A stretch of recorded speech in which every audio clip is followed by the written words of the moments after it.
in view of the interest in willow, we don't claim to be experts about it, but we do a little bit of willow, okay? And Julia went down to this place for a day. She was away for 2 days because it's a fair journey. Stayed overnight. Musgrove Willows near Western Zoyland in Somerset, which can easily be googled. Interesting place to do a bit of willow work, and we've been interested in willow. I think the first thing I ever did was, I think it might be when I was a student, I can't remember, but it was many years ago. I just picked a load of willow from a tree growing down by the Itchen in East Southampton and made a very rough basket. It was very rough, but it was a basket, and here's a rough basket. Here's one I made earlier, as they say. This is made from buff willow, and they get this by, I think, boiling the willow, don't they? Yeah, they boil the willow and then they peel the bark off, and the bark has stained the inner. That's natural staining. Yeah, with the tannins. This is actually very attractive, isn't it? So if you look at it, this is one I actually made with my own hand.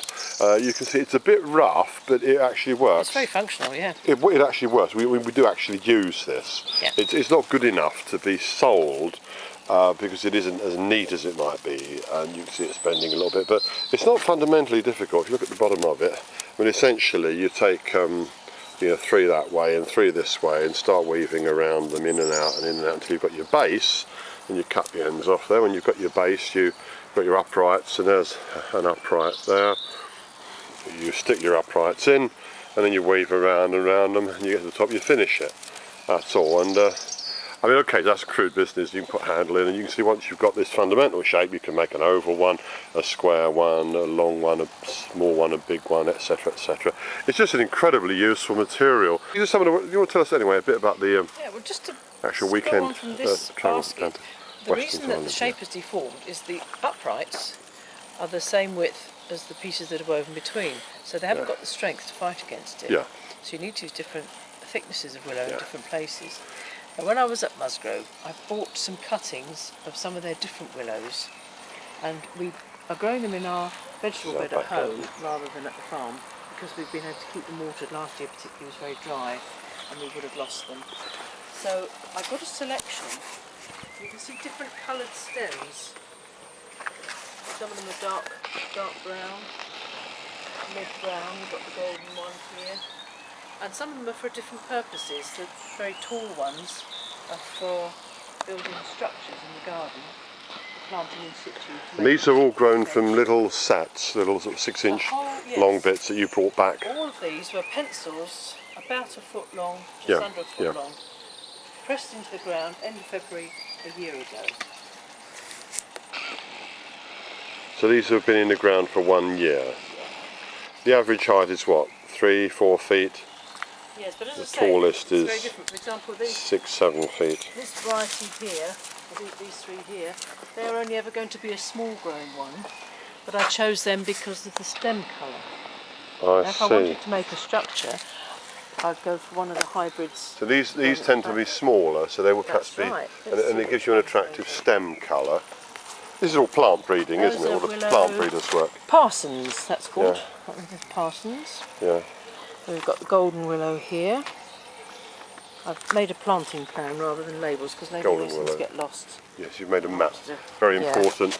We won't go into detail. They're very important to know what you've planted. Write it all down in a way that makes sense to you, so you can identify that. Yes. But it's very interesting to make comparisons because there are 2 varieties at the far end there,